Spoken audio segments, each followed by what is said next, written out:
Hey everybody, welcome to episode 2 of Let's Play Kerbal Space Program First Contract.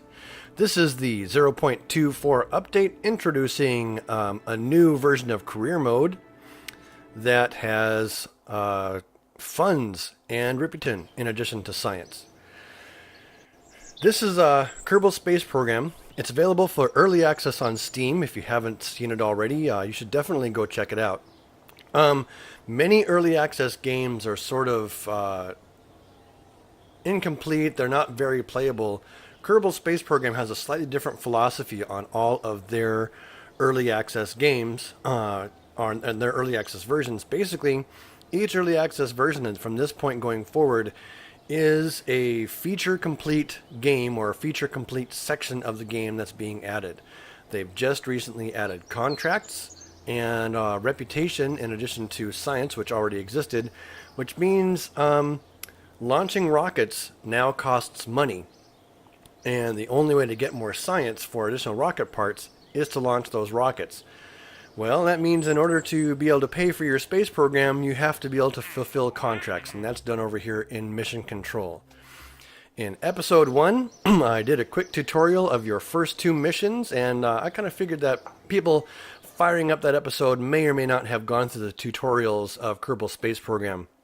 From this point going forward for episode 2, I am going to be expecting people to kind of know the basic terminology that is given to them, or the basic skills given to them from all of the tutorials. That includes being able to spend science, launch a rocket, get it into orbit, maybe even land a pretty fancy rocket on the moon, or get it back. Now, I don't expect everyone, the players watching this, to be experts at any of those. Maybe you've attempted it and completely bombed, but that's okay. But I want you to at least be able to know the terms and stuff that I'm using when I talk about stuff. Episode 2, I'm going to go over really quick what it means to be hardcore. I'm going to go over here to gameplay tweaks. And I'm going to disable the ability for lost crew members to respawn. So if I lose a crew member in one of my missions and they die, they are never coming back. I'm going to disallow revert to launch. I'm also going to disallow revert to editor. So if my spacecraft is not up to the task and I'm in the middle of the mission, well, I'll just have to deal with it. Get rid of that menu, and I ended up in the astronaut complex for some reason. I am keeping the ability to quick save and reload quick saves, but that's just going to be used in case of some sort of game glitch or something like that. I won't be using it to cover up my own mess-ups. My own mess-ups will just have to be handled within the budget that I have. In episode 2, I retrieved a bunch of science and completed 3 separate contracts. We'll go over to the archive here.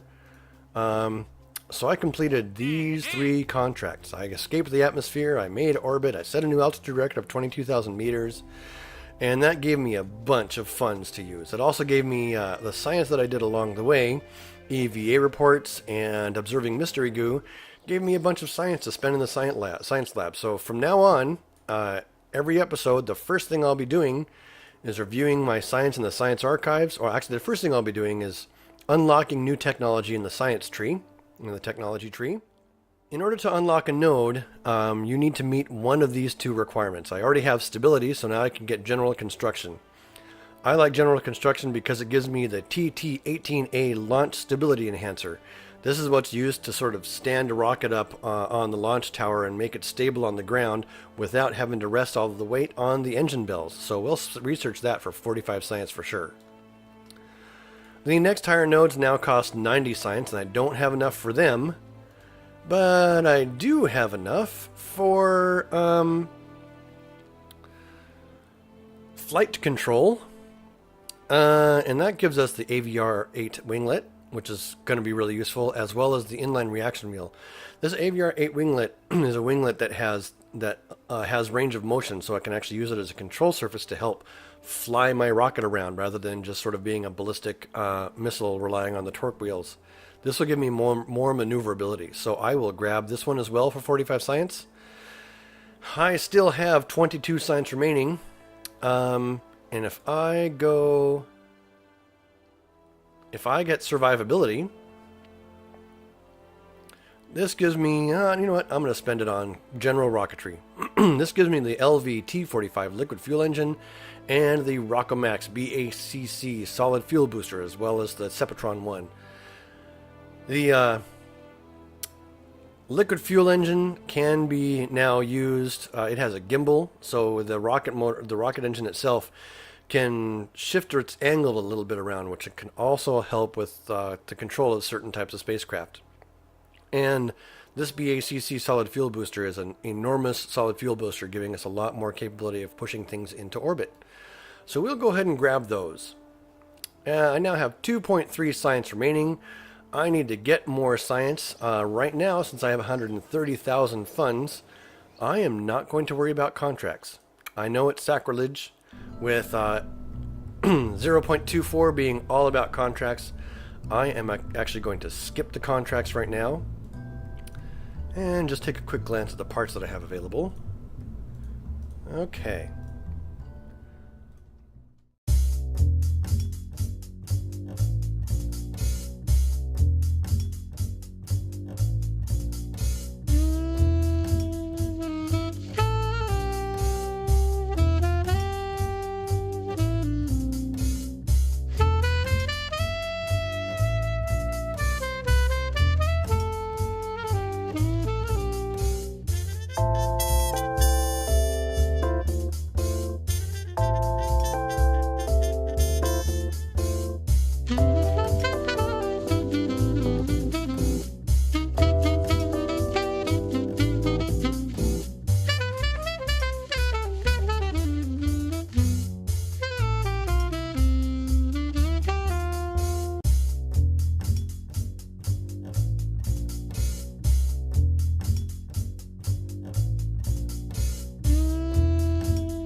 Double check my staging. And we're going to launch. So this is going to be a purely scientific mission. All I want to do with this ship is fly around Kerbin and visit the various biomes and places. It's kind of dark and hard to see. I want to visit these various places to see if I can't get a bunch of science for them. So I want to make sure and launch myself. Let's see here. If I want to if I want to get on going over this crater, I need to launch sort of a little bit south. Just a little bit south. Here's our new ship.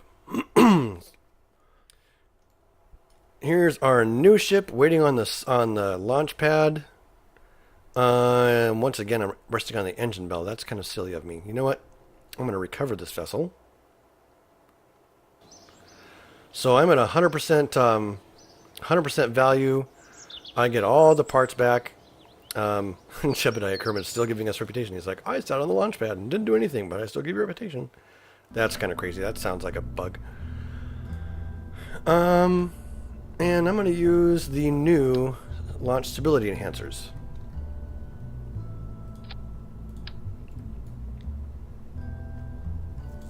Now my rocket ship will actually be placed above the ground and not rest on the engine bell. And one last thing I want to do, since I have them structure, is just use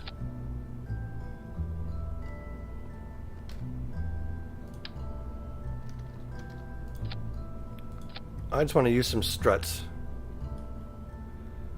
to tie down these solid rocket boosters a little bit better. Like so. Oops.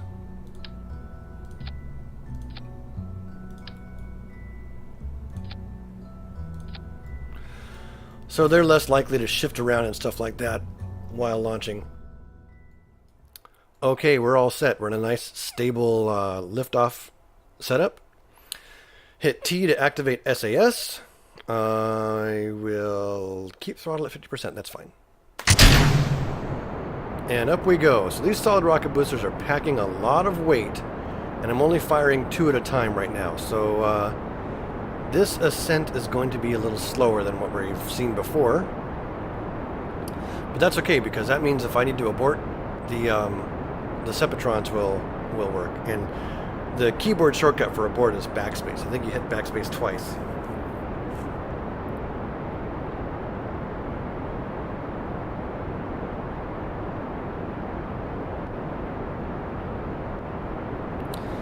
These SRBs are contributing their little bit of thrust. Which ones are they? It's this one. They have 315 kilonewtons of thrust per thing. Okay. Now we've gotten rid of a whole bunch of dead weight, and these next solid rocket boosters are actually giving us a fair amount of speed to build up here. Once these are done, we'll kick on the main engine at full throttle. Click on this button to bring up my resources. You can see our solid fuel being consumed over time. Looks like we have about, I don't know, 30 seconds or so of this. So if you actually take whatever number the current number is and divide it by this number in the parentheses, it'll tell you how many seconds of power that essentially that part has. And we're almost out. Stage them off. Okay, it is time to pitch over and get ourselves into orbit now. So those solid rocket boosters did their job. Once again, I'm going to use the analogy of Isaac Newton's mountain. We made this rather kind of tall, steep mountain. I'm thrusting at 45 degrees now, full power, and I will push this all the way up to 75,000 meters.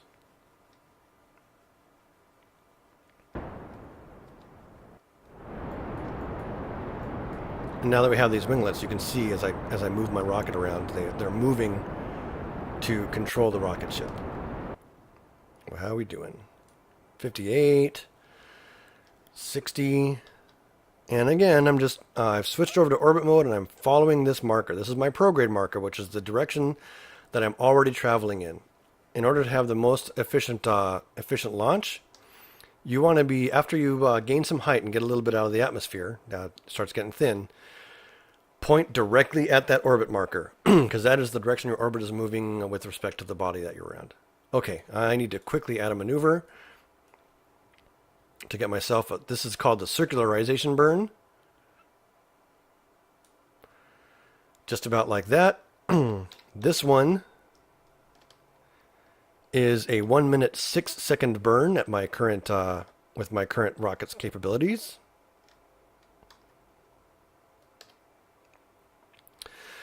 So I'm going to wait until about when the node in T-minus is about half of what this is.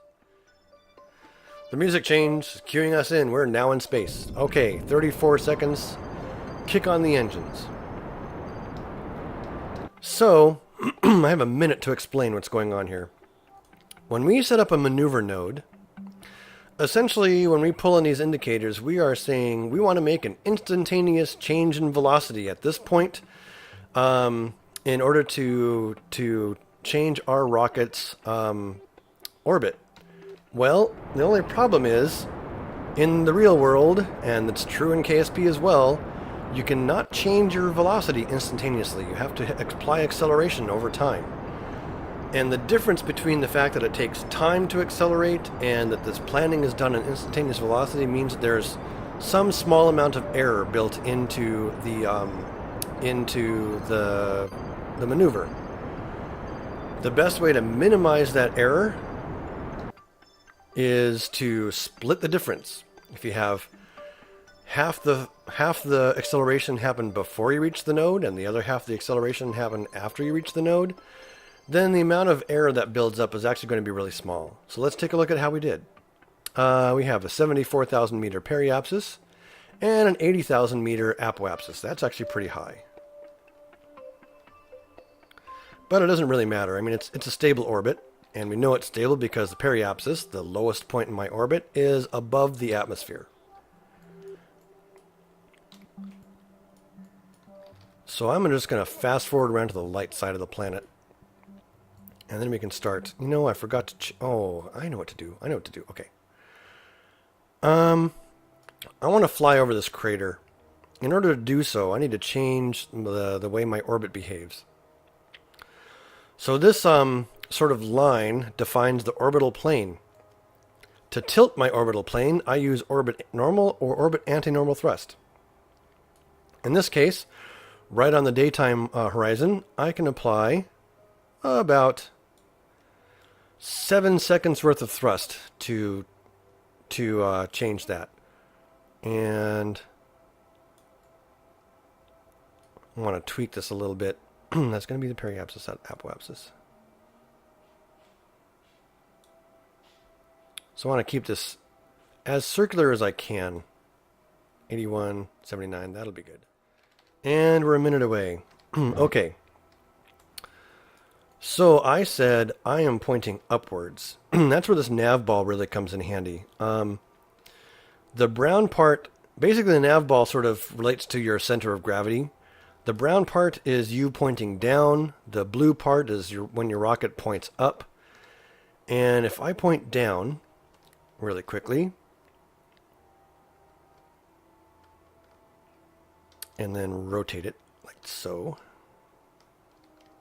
right there. Okay, if I point down like this, you know, this is pretty much like if you're holding a compass in your hand and looking down at it. You can see north, 90 degrees is east, 180 degrees is south, and 270 degrees is west, right? So I want to face north, since I'm adding orbit normal thrust. And I should find my blue indicator right there. And looks like we're just in time, so I'm going to go full throttle since I'm a few seconds late. A few seconds isn't going to make a big difference, but, you know, I want to do the best I can. Good enough. Now let's see what that did. All right, we're flying right over that crater. Now, we can see about doing science in a bunch of different biomes. So the idea is, as we're orbiting Kerbin, we're going to have Jeb get out, do an EVA in various places, and let us know all about it.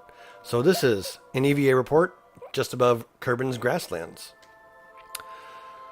And this is how you would do an observation of all the different interesting places you could land a rocket to do some more science. So these mystery goo canisters, if you bring them to and land them on a biome, you can observe how they behave there and get fresh science for each unique location you land. So we're just doing basically a big scientific survey mission of Kerbin itself. So the shoreline of any particular place is an interesting place where we can try to go get some science. And now we should be over the water. Here's space just above the water. I've already collected that science before, so since I've observed an EVA there before, it doesn't do me any good to repeat that experiment, but that's okay. Okay, we are more or less directly over the crater. Let's see if this is an interesting biome. Oops, wrong button. EVA.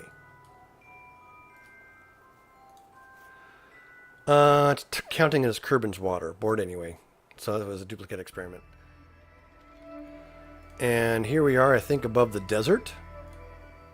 Yes, the desert. We've already got that one before. Okay, we're coming up on pretty much where I want to sort of head back home. When you do these orbital surveys, there's also the North and South Pole. I don't actually have enough energy, enough rocket fuel left in this rocket to get us to the North and South Pole. So, we'll have to do that another time. But what I'm going to do is I'm going to just point this way, turn on my rocket, and I'm going to bring this down to nothing, really. There we go.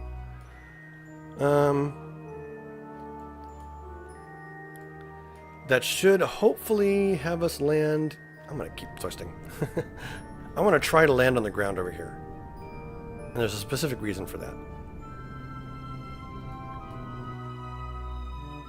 Okay, I'm not sure what altitude we're going to be at here, but I still have some rocket fuel left, so I can actually sort of change how my ship behaves. Alright, if I apply Retrograde thrust now. I might.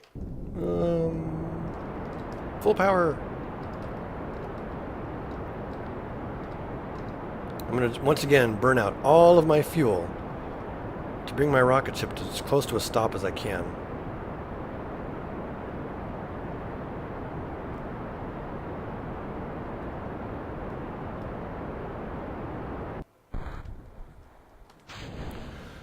Okay, well, we brought the Sepatrons. We're going to use them to even apply a little bit more thrust. Okay, how about that? You know what? That's going to land. We should be on the land. It's going to be in the grasslands, but that's okay. So I'll fast forward to parachute deployment. Okay, I'm not sure exactly what the altitude is right here, but our parachute would deploy at 500 meters above ground, so the altitude is about 200 meters. If I go into IVA, we can see right here our radar altitude indicator. This actually tells us how far above ground we are. So that comes in handy when we're trying to do manned landings actually on places like the moon or Minmus. Just like Kerbin, which has a whole bunch of biomes to land on and do exciting science at, the moon has different interesting locations and biomes that you can land on and get unique science for each place for certain experiments. For most experiments, actually. And the same is true for Minmus. So it's possible, and we've sort of splatted down more or less safely. It's possible to get different observations at each location and get unique bits of science for each one. So I'll do 2 mystery goo observations. The first one only gives me 3 science from the Kerbin's grasslands. And the next one, since I'm repeating the experiment, it will actually give me a little bit less science. But now that we're landed here, we can get a crew report from the grasslands, and we can have him EVA. Okay, this mission got us 28.5 science. We got a little bit of a crew report from Kerbin's grasslands, an EVA report from space just above Kerbin's grasslands, an EVA report from space just above Kerbin's shores, some EVA reports that we've done previously, an EVA report while flying over Kerbin's grasslands, a mystery goo observation from Kerbin's grasslands, and a second mystery goo observation from Kerbin's grasslands. So this is the diminishing returns, right? The second experiment got us considerably less data. And recovery of a vessel that returned from Kerbin orbit. So we now have 30 science to spend in our science lab. 25.9% recovery value of the remaining parts, and you can see that took a chunk of change for us to launch this purely scientific mission. Our crew is happy and has given us more reputation. So in the science building, we now have 30.8 science to spend, which we will actually do next time. So until then, keep flying and stay shiny.